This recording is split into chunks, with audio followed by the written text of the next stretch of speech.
जब से ये न्यूज़ क्लिक वाला केस हुआ है और उसमें चीनी फंडिंग की बात सामने आई है, तब से मेरे दिमाग में एक खुजली चल रही थी कि ये चीनी फंडिंग है क्या, चाइनीज़ फंडिंग क्या हो सकती है। और जब इसके तह में जाकर पता किया तो पता ये चला कि न्यूज़ क्लिक को शाओमी और वीवो, ये दो चाइनीज़ कंपनी है और हो सकता है इनमें से किसी कंपनी का फ़ोन आपके हाथ में भी हो। इन्होंने कुछ एड्स दिए थे, जैसे स्पॉन्सर करते हैं ना न्यूज़ शोज़ को, आपने देखा होगा, दुनिया भर के चैनल हैं, जी न्यूज़ है, नेटवर्क 18 है, इंडिया टीवी है या रिपब्लिक भारत है, इन पर भी एड्स चलते हैं वीवो के, शाओमी के। तो उस तरह के कुछ एड्स दिए गए थे। अब इन एड्स की वजह से अगर किसी न्यूज़ ऑर्गेनाइजेशन को ये कह दिया जाए कि वो चीनी फंडिंग ले रही है, चाइनीज़ फंडिंग ले रही है, तब तो फिर जितने भी अखबार जिनमें इनके विज्ञापन आते हैं, जितने भी चैनल जिनमें इनके विज्ञापन आते हैं, क्या सबके सब आतंकवादी गतिविधि में शामिल माने जाएंगे। और सबसे बड़ी बात यह है कि इस एफआईआर में वीवो का नाम भी है, शाओमी का नाम भी है। वीवो ने तो बीसीसीआई को 1000 करोड़ से ज़्यादा की स्पॉन्सरशिप दी थी आईपीएल के दौरान। तो क्या वो भी एक आतंकवादी गतिविधि हो जाएगा आईपीएल? और फिर आईपीएल अगर करना आतंकवादी गतिविधि हो जाएगा तो फिर देखना भी आतंकवादी गतिविधि हो जाएगा। इसके अलावा 10 करोड़ की पीएम केयर्स फंड में एक फंडिंग दी गई थी चाइनीज़ फ़ोन कंपनी की तरफ से, तो क्या उसे भी गलत मानेंगे? एक और बात का जिक्र आया है इसमें, किसी व्हाट्सएप ग्रुप का जिक्र है कि उस व्हाट्सएप ग्रुप को बनाया गया था सरकार की आलोचना करने के लिए। तो क्या सरकार की आलोचना करना आतंकवादी गतिविधि है? और अगर ऐसा है तो मुझे लगता है बहुत सारे फैमिली ग्रुप्स होंगे, दोस्तों के ग्रुप्स होंगे, जिसमें लोग अक्सर गवर्नमेंट पॉलिसीज़ पर सवाल उठाते हैं, ये एक डिस्कशन का मुद्दा रहता है। तो क्या वो भी आतंकवादी गतिविधि है? फिर उसमें जिक्र है शायद किसी गौतम भाटिया नाम के व्यक्ति का कि उनको लीगल डिफेंस उन्होंने अवेलेबल करवाया शाओमी और वीवो को। हालांकि इसका सच सामने नहीं आया है, लेकिन जहां तक लीगल डिफेंस की बात है तो मुझे याद है जब अजमल कसाब को भी हमने पकड़ा था तो हमने उसे वकील दिया था।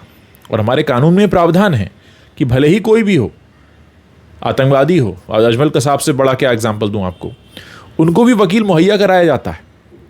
अबू सलेम को भी हमने दिया था, जितने भी पकड़े जाते हैं। इसका मतलब ये नहीं कि उनको वकील नहीं मिलता।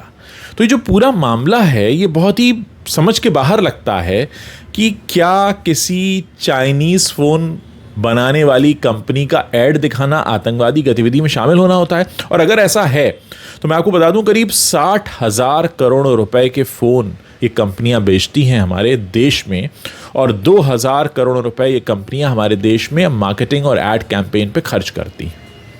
तो क्या जितने लोग ये ऐड दिखाते हैं वो सब आतंकवादी गतिविधि में शामिल हैं? जितने लोग सरकार से सवाल पूछते हैं या सरकार की किसी नीति की आलोचना करते हैं, लोकतंत्र है, लोग अपनी अभिव्यक्ति करते हैं, तो क्या वो भी आतंकवाद की श्रेणी में आता है?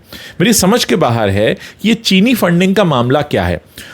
पहले जब मैंने खबर पढ़ी तो मुझे लगा कि शायद कोई पैसा दिया गया होगा, लेकिन इस तरीके के चाइनीज़ ब्रांड का प्रमोशन तो दुनिया के, मतलब देश के हर टीवी चैनल पर होता है।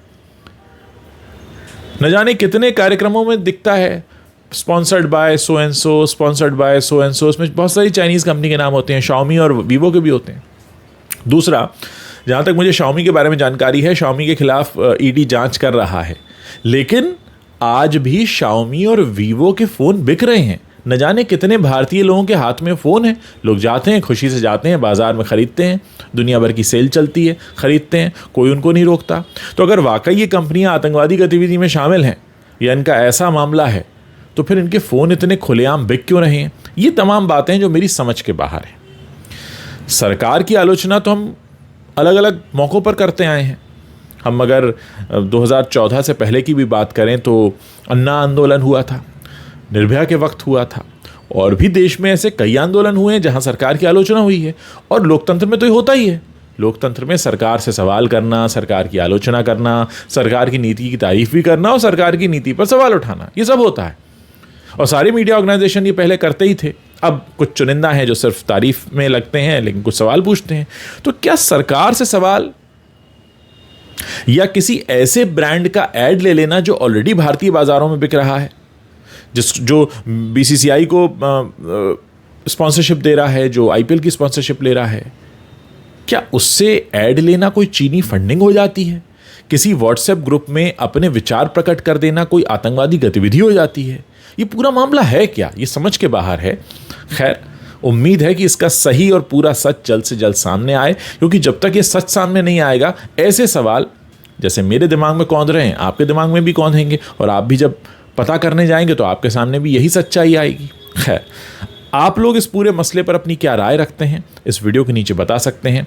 और मैं चाहूँगा कि अगर आपको वीडियो अच्छा लगा हो तो इसे अपने दोस्तों के साथ शेयर करना मत भूलिएगा।